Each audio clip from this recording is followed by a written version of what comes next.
What's good, Unique Gang? It's your boy UniqueJuyt back with another video, man. Right now we got Fredo, Santana, Chiraq, Demon. Remember that?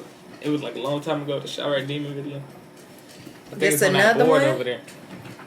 No, what I'm saying, this the one they wanted us to do. I'm doing it right now. Oh, okay. Yeah, but y'all, this is the video, the Chiraq Demon. I forgot who put it in there, but hey, man, we doing it. Hey, but let's get right to the video. Make sure y'all like, comment, subscribe, hit that post notification bell, man. Let's go. All drill fans know Chief Keef, but only the realest fans know that his cousin was also a Chicago legend, and at one time, he wanted to kill the MIGOS. Let's step into the career and come up of Fredo Santana.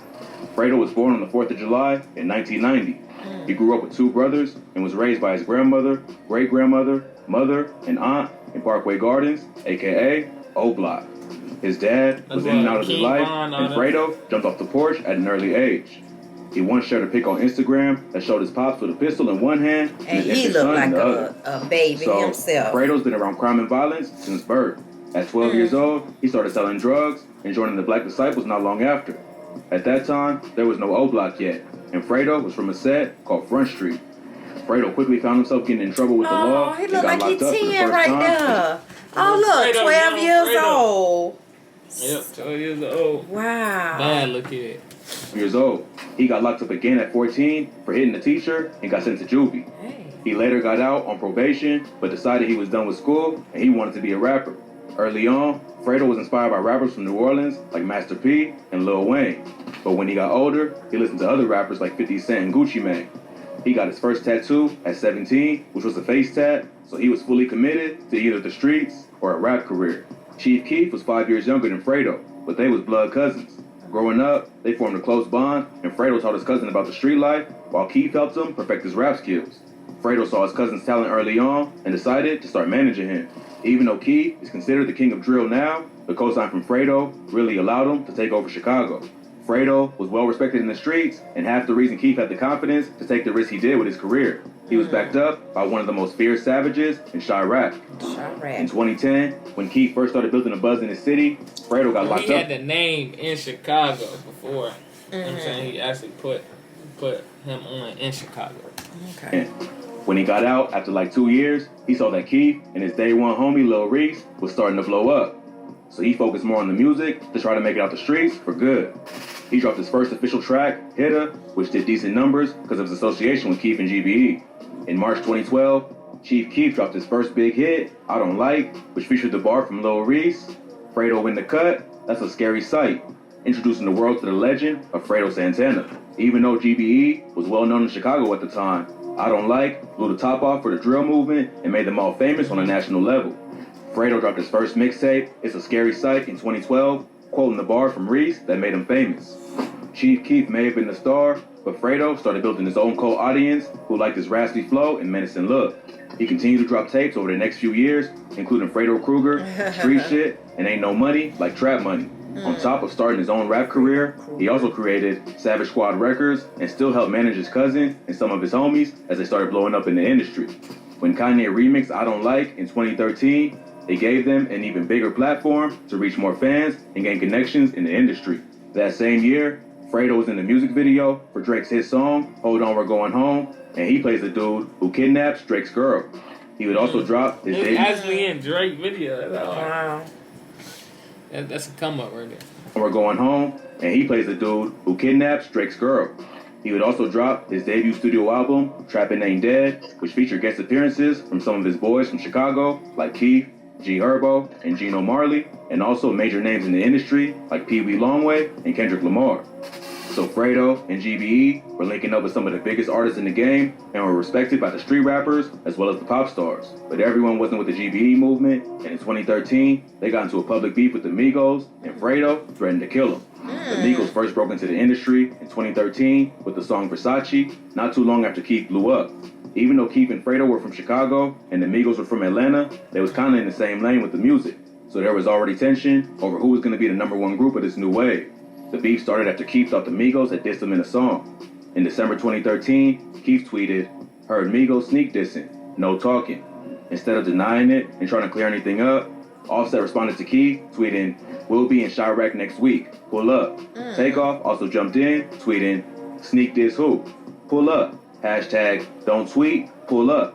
Keith responded by mocking the Migos and tweeted, LOL, pull up. Hashtag call me Sosa Santa.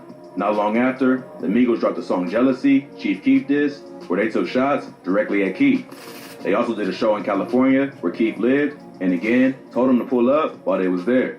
But Keith was in rehab and wasn't about to leave to go run a fade with the Migos. This led to Offset tweeting, all these rappers know they p***y anyway. Keith then dropped the tracks, Mando and Pull Up, which were both Migos disses, referencing their hit song Bando, and the line they kept tweeting on Twitter.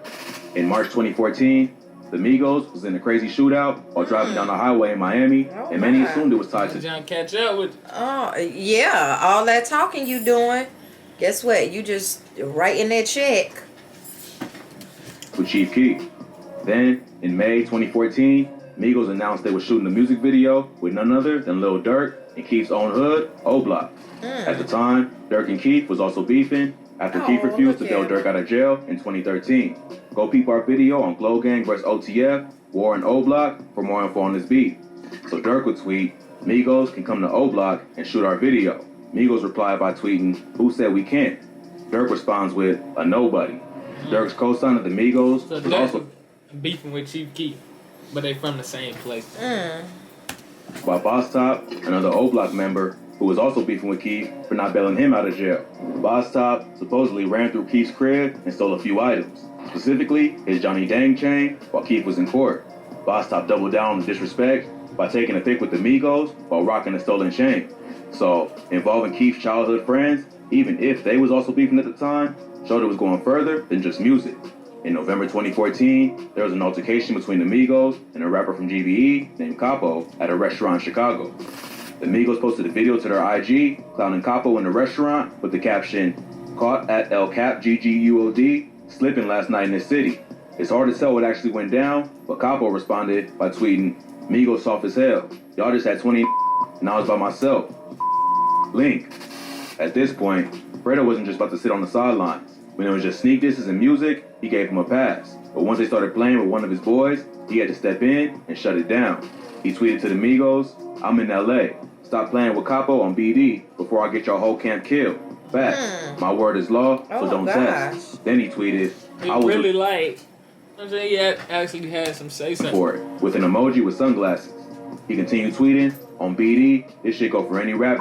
You will die playing with me, and I will go to jail without a care. I'm the right motherfucker to play with on BD. And whoever riding with them is an enemy, and I hope y'all know what I do to enemies, followed by the devil emoji. So Fredo wasn't just talking to the Migos. He was also getting at dudes from O Block, like Durk and Boss Top, who co-signed the disrespect. Even though they beef was with Keef, Fredo had so much respect in the city that once he drew that line, nobody would cross it.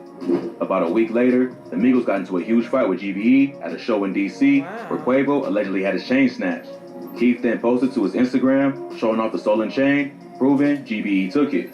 But instead of revenge, the Migos decided to squash the beef before it got too wild. Yes, because In December 2014, Keith posted a pic with the Migos after meeting up in LA, showing the beef was over and that it was all just a big misunderstanding.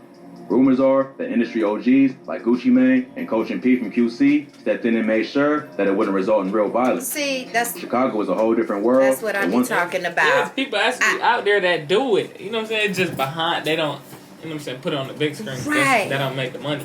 You know what I'm saying? But that's what I'm saying. It's, you know, I read the comments and I see everything, and, you know, I see that some people say, hey, it might not stop. It probably won't stop. But this right here shows that anything is possible. It can.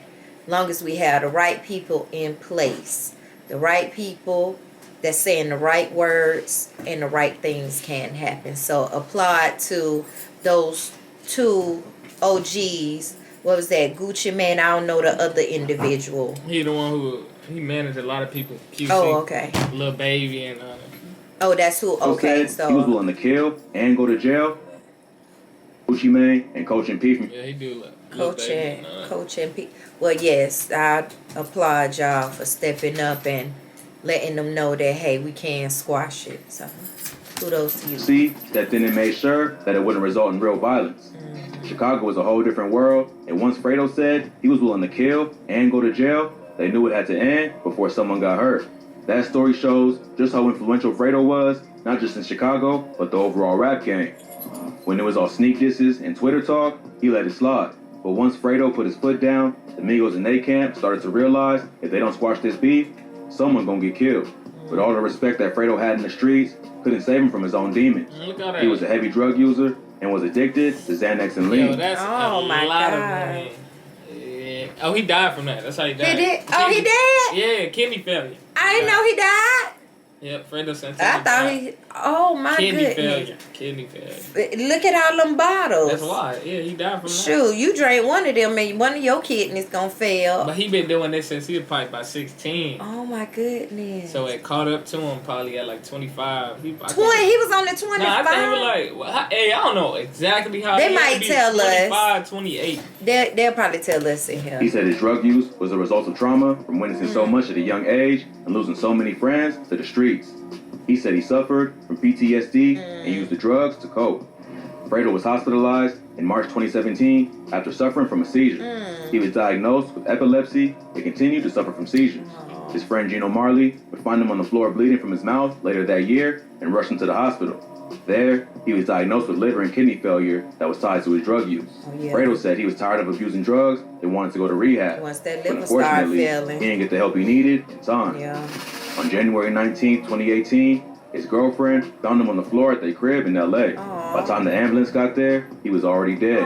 He suffered a fatal seizure and was suffering from cardiovascular disease in addition to his liver and kidney problems. He was pronounced dead at just 27 years old. 27. What I say, 25? Yeah, that's pretty close for not knowing. 27. Oh, haven't even lived. Have not lived yet. Poor baby. R.I.P. to He this put in young on the man. streets. It wasn't the knock or the police that took him out. It was his own addictions. But Wow. Fredo Santana left a legacy that will never be forgotten, and he'll live on through his music and those he inspired. Oh, that was I just sometimes wish that that's why I think I go, I don't want to say I go so hard. I think I say what I say because, you know, some people, when you in that party mode and you always party, it's like fun. And people don't realize that everything you do has a cost. Everything that you say, it's a cost behind it. So I wish someone would have recognized this earlier. Like with Chief, is his name Chief Keef, right? When he went to rehab. See, he recognized that earlier. Somebody recognized that earlier. He wanted to get himself right. He wanted to be better. I wish he would have recognized earlier that things wasn't right in his spirit. So I'm sorry to hear this is it's always a tragedy. It's always hurtful. It's always like painful to see these videos because it's not like a good ending in all of them. Somebody has passed away. Someone done lost their life. Someone done got hurt. So I hope some of these videos that we're watching and y'all viewing will lead you not down the same path, but the opposite path, which is the right way. Take care of yourselves out there, please. Yeah, but that's the end of this video, man. Fredo Santana, Chiraq Demon, man. That's the end of this video. Y'all make sure y'all like, comment, subscribe, hit that post notification bell, man.